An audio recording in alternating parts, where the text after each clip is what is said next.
चला एक एक भी नाही दिसलं तरी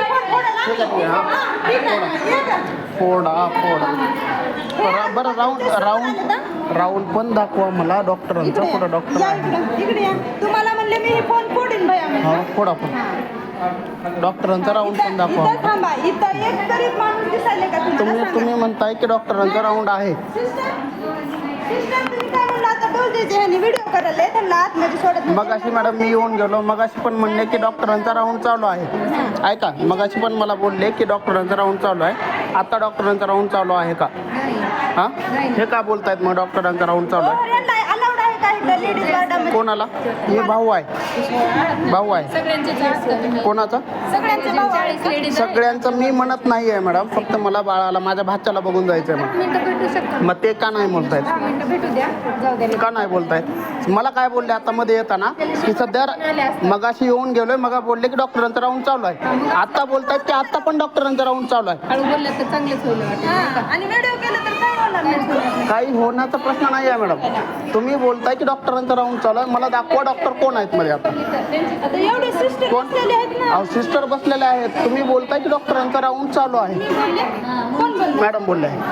मॅडम बोललो की नाही तुम्ही? डॉक्टरांचा राऊंड चालू. काय देऊ नका. ते काय सांगू नका. राऊंड कितीचा कितीचा असतं? एक एक घंटा हो असतो ना मग मी कोणाचा? तुम्ही मगाशी काय म्हणलात की डॉक्टरांचा राऊंड चालू हो मग का तुम्ही काय येऊ दिला मगाशी? माझ्याकडे व्हिडिओ मध्ये आहे. तुम्ही जेंट्स काय येऊ दिला? कोणता? माझ्याकडे व्हिडिओ मध्ये अजून द्या. लेडीजचा वाट आहे, जेंट्स अलाउड नाही. तुम्ही यायचं नाही का? हे कोण आहे? हे बघा ना कोण आहे ते. कोण आहे? हे लोक आहेत, त्यांना बी विचारायचं कोण आहेत ते. चला बाहेर. बोलताय काहीतरी. हो मॅडम सांगा त्यांना. अहो ऐकून घ्या हो ऐकून घ्या. मला माझ्या भाच्याला भेटायचंय का नाही? मग तुम्हाला 10 मिनिट परमिशन कोणाला? मग ते का नाही बोलतायत? तुम्ही मगाशी पण आले होते. येऊन गेलोय मध्ये नाही आलो. ह्यांनीच नाही येऊ दिले. ह्यांनी मध्ये येऊ दिलं नाही. टाइमिंग होता ना ते ऐकून घ्या मध्ये येऊ दिलं नाही. सीसीटीव्ही आहे तिथं. आवाज करायची गरज सीसीटीव्ही आहे तिथं. मॅडम ऐकून घ्या सीसीटीव्ही आहे. मला मध्ये येऊ दिलं नाही. ह्याच मॅडमनं मला बाहेर पाठवले. काय म्हणते इथं नातेवाईक किती आहेत? त्यांना एक बी दिसावं मग मी सांगावं ह्याला. कोणाला? एकतर दिसलं का? आलं नाही मग नीट आलं. अरे तुर नकोय. मी तुम्हाला मॅडम म्हणून बोलतोय. मग आम्ही बी तुम्हाला नीटच बोलतो. अरे तुर आम्ही तुला तुम्हाला दिसलं का? म्हणजे होते. तुम्ही कोणाला बोलताय? तू म्हणला ना व्हिडिओ हा करत जा. कोणाला? मग व्हिडिओ करतोय मॅडम. रेकॉर्डिंग आहे. अरे तुर नाही बोललं पाहिजे. मी त्यांना रिस्पेक्टफुली बोलतोय. मी शब्द एखादा तरी वाकडा बोलतोय का?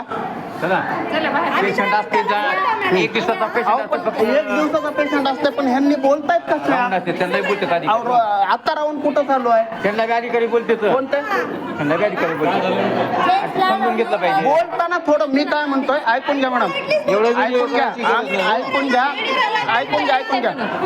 मी पण एज्युकेटेडच आहे. तुम्ही बोलताना फक्त जरा पोलाइटली बोला. ही कोणती पद्धत आहे तुमची बोलण्याची? कोणती पद्धत आहे बोलण्याची? सुरक्षा बलाची एकदम अत्यंत घृणास्पद वागणूक आहे. ग्रामीण भागातून आलेल्या लोकांसाठी ते अपशब्द वापरतायत. अर्वाच्य भाषेमध्ये बोलतायत. ते अश्लील भाषेमध्ये बोलतायत. त्यांनी आल्याच्या नंतर फक्त मला सकाळी मी 11 वाजता आलो होतो. आल्याच्या नंतर मला सांगितलं की डॉक्टरांचा राऊंड चालू आहे, तुम्ही थांबा. मी जवळजवळ 2 तासानंतर परत रिटर्न आलो आहे. त्याच्यानंतर थांबून परत मध्ये जातो आहे तर परत मला सांगतायत की डॉक्टरांचा राऊंड चालू आहे, थोडं थांबून मग मध्ये जावा. आणि जेव्हा मी त्यांना बोललो की मला डॉक्टरांचा राऊंड चालू आहे तर दाखवा मला, कारण मी 5 दिवसापासून भेटण्यासाठी धडपडतोय. मला माझ्या बहिणीला भेटायचं होतं. माझी बहीण डिलिव्हरी झाली आहे 5 दिवसाखाली आणि मला भेटायचं आहे. तर ते बोलत आहेत की डॉक्टरांचा राऊंड चालू आहे.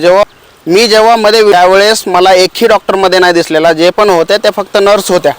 मग हा महाराष्ट्र सिक्युरिटी फोर्सवाल्यांचा एवढा अर्वाच्य भाषेत स्वतःची मनमानी चालू आहे आणि दादागिरी चालू आहे.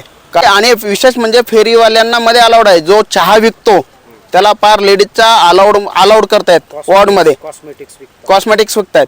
मग हे कुठल्या पद्धतीने चालू आहे? तुम्ही एखाद्या पेशंटच्या नातेवाईकांना नाही भेटू देत आहे आणि तुम्ही एखाद्या चहा विकणाऱ्याला मध्ये जाऊ देत आहे, ज्याचा की कोणी पेशंटही नाही. मध्ये फेरीवाले धंदा करतायत मध्ये, त्यांना अलाउड करताय आणि तुम्ही एखाद्या पेशंटच्या नातेवाईकाला नाही अलाउड करत आहे. हे कुठंतरी चुकीचं होत आहे. हे लातूरच्या सिव्हिल प्रशासनानं किंवा कलेक्टर साहेबांनी जे पण कोणी इथे जिम्मेदार असतील त्यांनी ह्या गोष्टीची नोंद घेतली पाहिजे आणि कुठंतरी आमच्यासारख्या सर्वसामान्य नागरिकांना कुठंतरी न्याय भेटला पाहिजे.